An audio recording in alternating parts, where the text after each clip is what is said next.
On today's show, I'm going to let you know why the 1-2 era or the 2-1 era, I don't know, Kawhi Leonard and James Harden duo is going to be better than the 2-1-3 duo on today's Locked On Off-Season Clippers.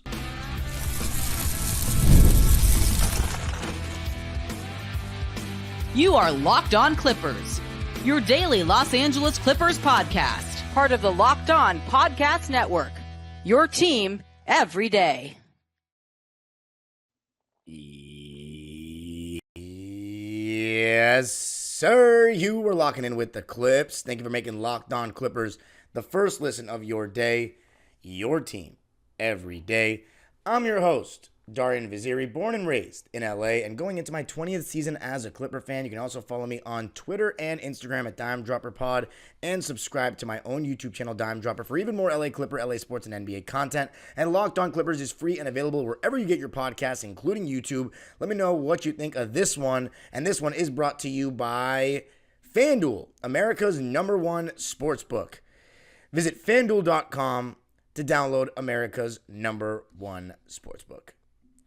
All right, this episode, and by the way, before we start on this one, I hope everybody checked out my most recent episode, the two-parter with our play-by-play man, Brian Seaman. It was truly a dream come true for me.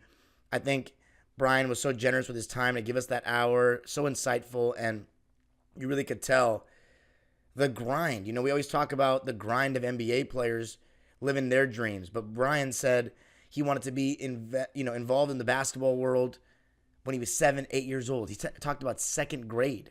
That's when my basketball dream started. So, it's funny. You look at guys that have made it on the court, but then there's guys that have made it in the booth talking about the games on the court that have had their own stories of hard work and dedication. And is an absolute honor. So go check that out if you haven't. I mean, what can you say about that? Our play-by-play man coming on, spending time with us. And by the way, one thing I wanted to say about it is, he kept referring to the Clippers as we, as us, when I became a Clipper in 2008 or 2007. That matters to me. Like that, he really feels like one of us. He is one of us. And I think play-by-play announcers are an underrated part of organizations because they're usually such mainstays. They're there for a while. They travel with the team. They're the soundtrack to every season. They are just as much a part of the team to me. Okay, not as much as the people that are affecting the on-court product, but they're a huge part of it.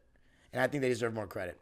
But anyway, this episode we're going to be talking about why I think the James Harden Kawhi duo is going to be better than the Kawhi Paul George duo. Now, does that mean I think they're going to make a conference finals? No. The era of just James Harden and Kawhi probably won't last as long as the 5 years of 2-1-3. But the actual duo itself, the fit, is better with James Harden and Kawhi. And I'm going to tell you why. I'm going to tell you all the reasons why I believe that it's a better duo. The fit, the efficiency offensively that's going to come with it, and the aggression increase that's going to come without Paul George. Let's talk first about the natural fit. So if you recall, I've talked a lot about how when the Clippers put Paul George and Kawhi together, that's a very modern NBA kind of team construction. Having two guys that are essentially small forwards, but obviously, can play the two. In Paul George's case, he's got a build of a two in terms of his slenderness and his skill set. But he's a 3 in terms of if you want to do positional basketball because he's so tall and he's a wing.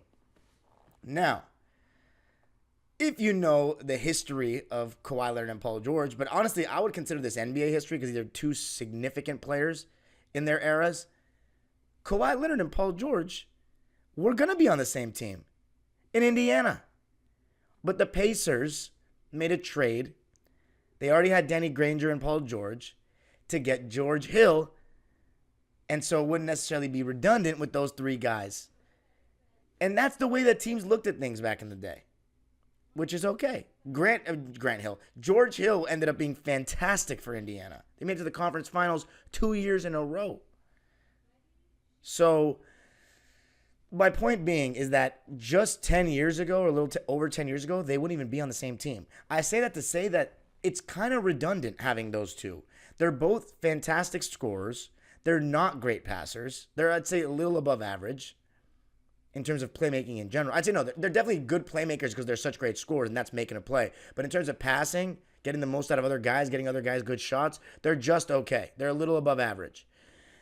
And for a star, they're probably about average. Although I do think Kawhi sometimes, actually both of them do, occasionally make you think with a highlight pass, like, whoa. Like, these guys can really pass. But it's just not very consistent. And in Kawhi's case, I don't think he sees the floor as well as other stars. There are certain passes he just doesn't see. And then Paul George just is the audacity of some of the passes. He thinks he's like Mark Jackson out there sometimes with his passing. Like he really thinks he's that, but he's not. The point is, it's a redundant duo. And that's part of why everybody was saying when we lost to Denver in the bubble, they were like, oh, the Clippers put together a team with 2 score-first wings. They need a point guard. They need someone to set this up. And clearly 2-1-3 themselves believe that. They felt like they needed a guy. Pass-first guy. We tried it with Rondo. We tried it with John Wall. We tried it with Russ. And then eventually Harden. The Boston Celtics were another team that had these same kinds of complaints because their 2 best players were of the same ilk. Good scorers that score in very similar ways. Not great passers. Improving, especially in Tatum's case. Solid defenders. But here's the thing. And this applies to Paul and Kawhi as well. Everyone talked about, oh man, they got 2 of the best two-way guys in the league. But if they're your 2 best offensive players, are they going to be showcasing that defensive prowess on a nightly basis? Not really.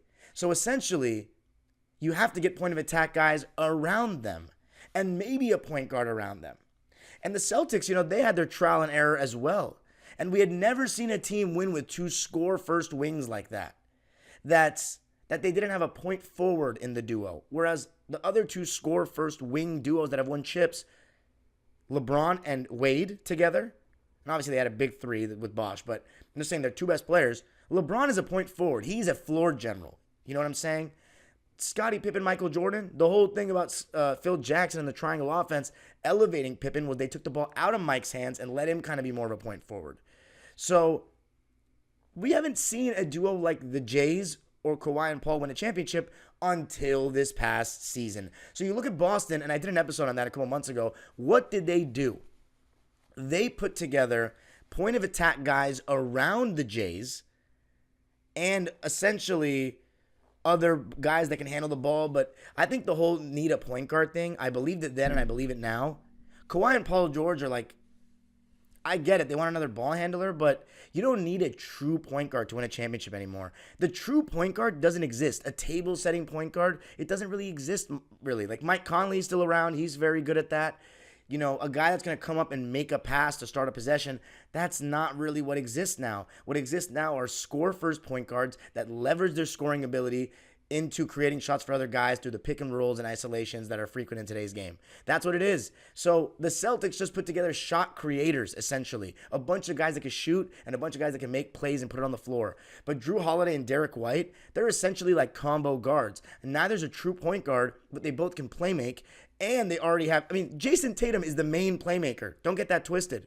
So Kawhi and Paul George didn't really accept that responsibility, essentially. Kawhi is the main guy, but Tatum wants the ball in his hands the most. Kawhi, not necessarily.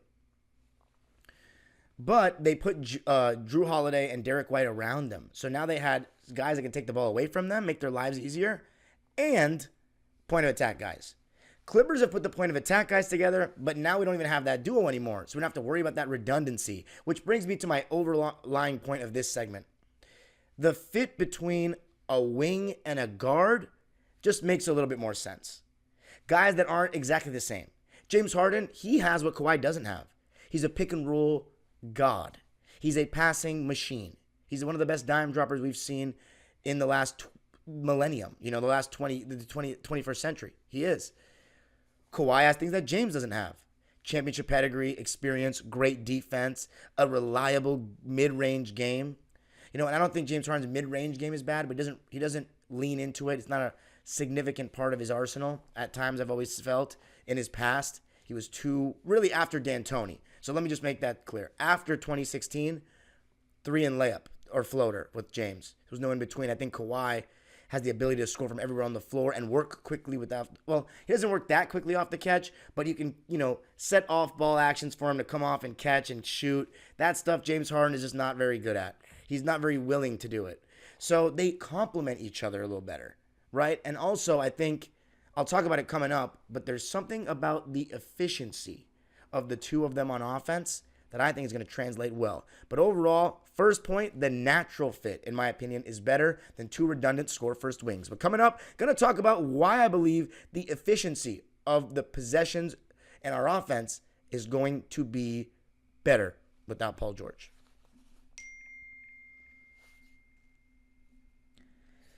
I got to tell you a little something about FanDuel, America's #1 sportsbook. You've heard us talk a lot about FanDuel. Well, we have something a little different for you. Now through September 22nd, all FanDuel customers can bet $5 and get a 3-week free trial of NFL Sunday Ticket from YouTube and YouTube TV. Yeah, free trial of NFL Sunday Ticket. That's a pretty good deal. Then with a YouTube TV base plan, you'll be able to watch every regular season Sunday afternoon out-of-market game. All you need is a Google account and a current form of payment, and you can cancel anytime. So I'm looking up for you Dodger fans out there. Will Shohei hit 50-plus home runs and record 50-plus stolen bases in the 2024 regular season? I believe yes. There's plenty of games left. He's like, 4 away in each category? I mean, come on. He is that dude. And will he win the 2024 NL regular season Triple Crown in home runs, RBIs, and the National League batting title? I would also say yes. Even though the odds are in his favor, go ahead. Actually, no, that one is a little bit less. That one's a plus 1,700. But anyway, if you want to bet on Shohei Ohtani and any sport, just go to FanDuel. Visit FanDuel.com to download America's #1 sportsbook.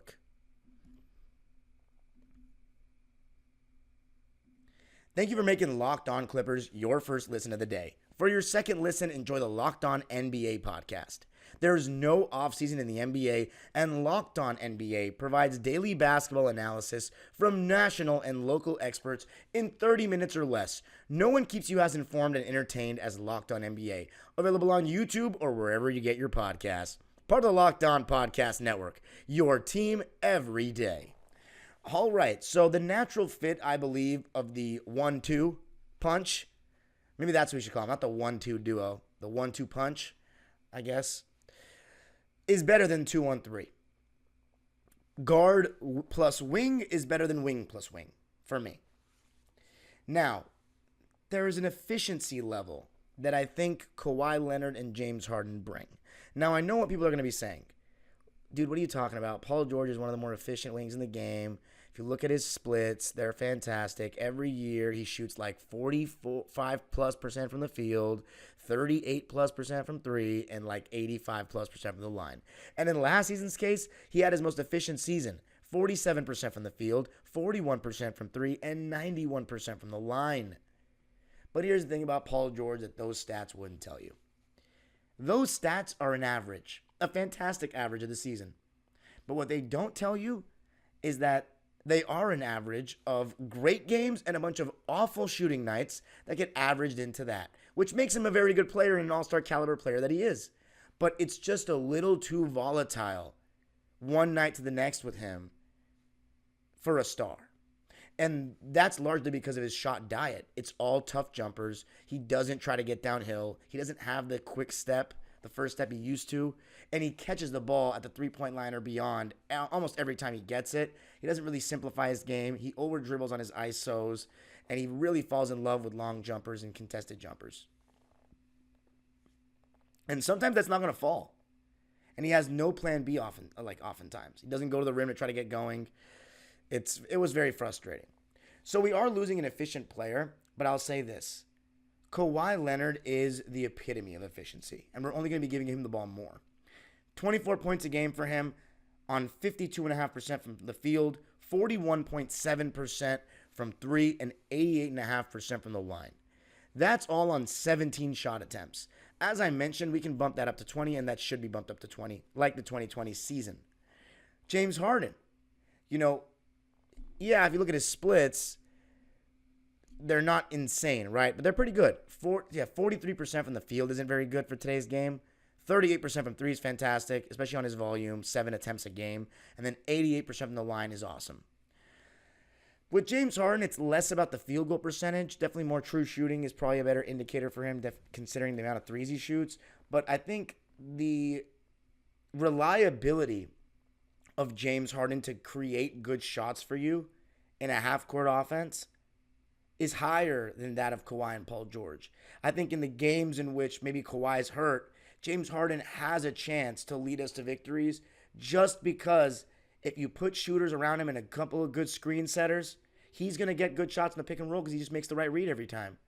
And when we were rolling last season, it was mostly because James Harden was looking his best and killing teams in pick and roll. So I think with Kawhi Leonard and James Harden headlining the show and having, that clear 1 and 2 dynamic, you're just going to see a level of efficiency when they're on the court, meaning that we're going to get a solid shot every time down. It might be methodical. It might be not the most fun to watch, but we will most likely, with those two on the floor, get a good shot every time down. We have a safety valve in Kawhi, who was the highest points per possession, or had the highest points per possession of any isolation player in the NBA last season, and James Harden not too far behind, and of course the James Harden high pick and roll. Now he's got an entire training camp to kind of get more accustomed to playing with Zoo and whoever it is he's going to be running pick and rolls with, like Mo Bamba or whatnot. But really, it's fantastic for Zoo and James to get a little more chemistry, get a full training camp behind them.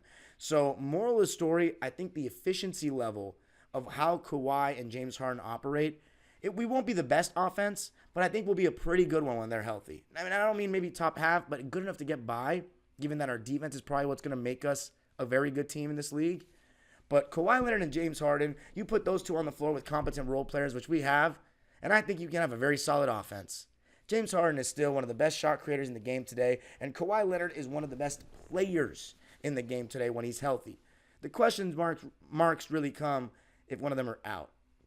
But I think the natural fit with them are better, and the efficiency level I think will be great in terms of our offense getting good shots, running through those two guys more. Because a lot of times we ran stuff through Paul George and it would be a tough shot. Russell Westbrook, sometimes the same. When he was coming off the bench, he was a little all over the place. When he was starting, I thought he actually did a great job of getting us good shots. But coming up, maybe even the biggest reason why I think this is going to be a better duo is the aggression level. There's no deferring to a third star. And let me tell you why that is going to be a joy to see. This show is sponsored by BetterHelp. Kids are always learning and growing, but as adults, sometimes we lose that curiosity.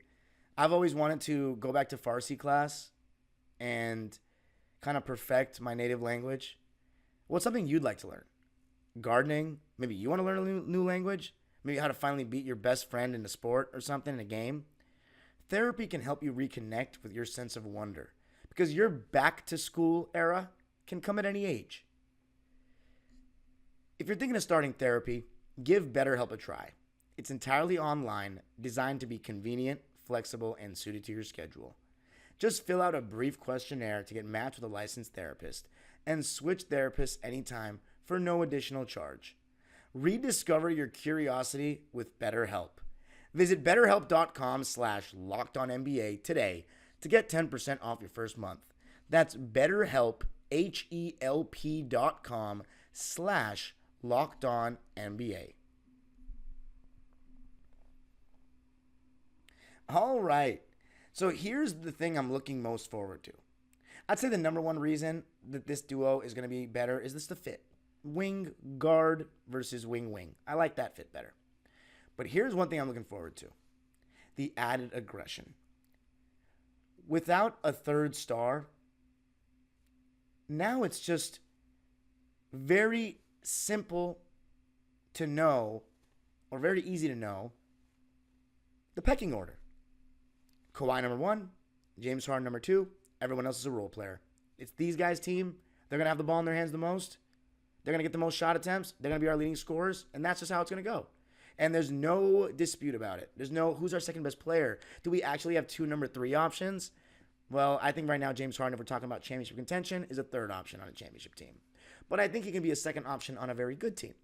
And Kawhi Leonard can clearly, when healthy, be that number 1 on a championship team. I still think he can. Obviously, we haven't, been proven right or wrong. There might be some people out there that think Kawhi is not good enough to be a number 1 on a championship team anymore.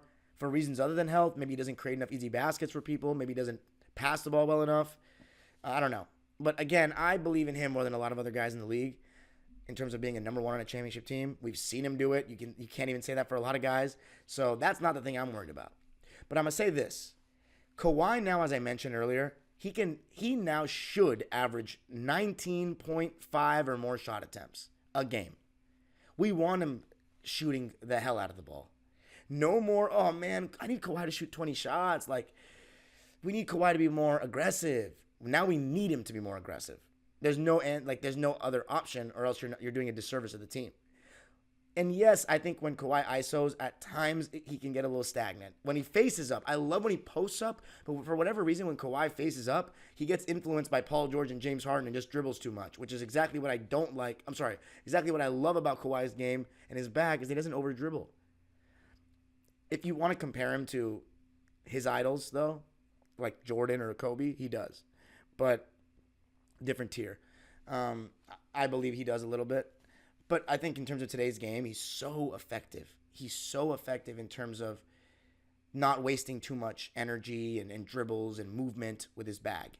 So I want Kawhi. Like, one of my biggest issues with Kawhi as a scorer is his scoring appetite needs to get higher. You know, Jason Tatum, he's not a better scorer than Kawhi, but he's given him 25 plus points for consecutive years. We need Kawhi to go back to that. And maybe with Paul George out of the fray, it'll help him. And James Harden will only probably push that notion. So the aggression level of Kawhi Leonard is huge. That also applies to James Harden. And by the way, even if Kawhi's a little less efficient, that's fine. Like, if he drops 3 or 4%, boo-hoo. He's shooting 48% from the field and averaging 27 points a game. We'll take that. James Harden now, though, has the license to get more aggressive again like he was in Philly. And probably even more than that because there's no Maxey. So James Harden shot 11 times last season. Considering how much James Harden has the ball, and he's he was easily top 10, but he might have been top 5 in the league in time of possession, time with the ball in their hands. I know for a fact he was top 10. Considering he's got the ball in his hands in a top 10 in the league level, he should be shooting more than 11 shots. I know he's, averaging 8 assists a game. Last year, 8.5. 17 points, 8.5 assists. This year, I could see him averaging 20 points, 9 assists. And we'll do a whole stat projection, a player preview type of deal, what to expect, episodes in the next coming weeks. I think that's going to be my ideas for episodes coming up is kind of player projections. But, by the way, and keep shooting me episode ideas as well in the comments. I asked Twitter, but Twitter was off. I guess they're in dog days mode of the offseason right now. But James Harden's added aggression, more than 11 shots a game, maybe 15 shots a game, that could help because that could get him to 20 points a game. We're going to need that. We're going to need that elevated offense from James Harden and Kawhi Leonard if we're going to have any chance this season of getting back to the playoffs and outright in those top 6 slots. By the way, I figure I just mentioned it. The Lakers just got news that Christian Wood is going to have another procedure on his knee. So with Vanderbilt and Christian Wood kind of being iffy, the Lakers are looking thin in the front court. Their fans are complaining much more than our fans are that they haven't done anything this offseason besides hire a coach that was doing a podcast and has no coaching experience. So besides coaching kids at the level that I coach, if not even younger. So I mentioned that to say that that's another team in the West that some people have above us that has taken some hits. So I'm not sold on the Lakers being better than us at all, quite frankly. I'm really not. This West, I think it's fairly wide open. I really do. I don't think we're as good as OKC or Minnesota. But everyone else, maybe we're not as good as Denver either, but everyone else, we're not far behind. Like, I would take us in a series against Phoenix fully healthy. Lakers, Memphis, I really would. Dallas, I really would too. If Kawhi's healthy, like, people don't understand, I have more confidence in him than a lot of guys in the playoffs. I really do. And I'm not just saying that he's on my team. And it has nothing to do with him being on my team because he's not done it for us besides 1 year. So, and 1 round because he got hurt. So, I think, moral of the story, I think the James Harden-Kawhi duo is a better fit. I think it's going to bring an efficiency level to our offense, just running it through those two guys. And the natural aggression of losing Paul George, I think will really help them. And in turn, make it so that that loss isn't felt as big as normal. I think, or as expected. I think what might be the worst case scenario is when you really feel the loss is when one of the two are out and we're like, oh God, James Harden and Kawhi literally have to create every single shot down the court. But then that's where the conversation about what can KPJ give you, what can Bones Highland give you comes up. And by the way, I saw a comment and I didn't respond to it yet about someone saying that I always mention Bones with KPJ and that's disrespectful to mention them in the same breath and I don't realize how much better KPJ is. No, I do realize how much better KPJ is. The fact of the matter is that you guys aren't acknowledging is that he has serious question marks in terms of his reputation and the PR hit that the team's going to take potentially playing him a lot. And Bones Hyland is a talented player. So, I don't know. I think that's something to monitor in terms of if Bones even stays on the team. But the KPJ situation, I'm not going to sit here and tell you that just because he averaged nearly 20 points on a terrible team, that he's guaranteed to get minutes. We have Chris Dunn, who we brought in specifically to play defense, and he was just an actual rotation player in the league last year. I think he's going to be ahead of KPJ in the pecking order. But, argue in the comments. You can follow me on Twitter and Instagram at DimeDropperPod. Subscribe to my own YouTube channel, Dime Dropper, for even more LA Clipper and LA sports content. And Locked On Clippers is free and available wherever you get your podcasts, including YouTube. Make sure you check out the episode with Brian Seaman. It was a dream come true. And we'll have episodes coming to you the rest of the week, even though I'm going to London this week. I'm going to be out of town visiting my folks out in London, my aunt, my cousin. So you'll be seeing a whole different background from me. Audio might sound a little different because I'm going to be recording it on my phone. Same camera, same computer. So hopefully it's decent enough for you guys. The audio should still be fine, and I'll still be giving you episodes. Player projections coming up this week. And if you have more episode ideas, please shoot them in the comment section. The age-old proverb continues. Go Clippers.